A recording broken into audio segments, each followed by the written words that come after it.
chuẩn bị lên cầu Ba Son nha quý anh chị ơi. Ba Son ngày xưa là nhà máy đóng tàu. Bác Tôn Đức Thắng là cũng có làm trong nhà máy Ba Son đó hồi năm 1909 và cũng là một người thợ giỏi. Khi mà mình đi lên cầu Ba Son, nhìn phía tay phải xa xa có cái nhà màu cam cam, cái này quay nhìn không có rõ lắm, xa cũng hơi xa thì đó là nơi Bác Hồ đã ra đi tìm đường cứu nước bến Nhà Rồng. Cầu Ba Son này nối quận nhất với quận 2. Khi mà mình đi hết cái cầu Ba Son này là qua tới quận 2 nè.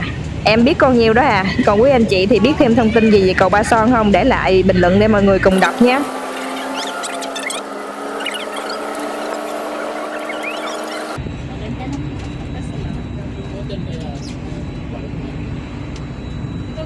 Ganda sana ako sa meron sa ano nito, sa may Taguig ay sa may Pasay, no? Oo. Kasi mas maganda. Sa Vietnam meron, ay sa Cambodia meron na dyan. Sa Pilipinas lang. Sa atin naman wala akong makita dito. Wala. Sa Pasay.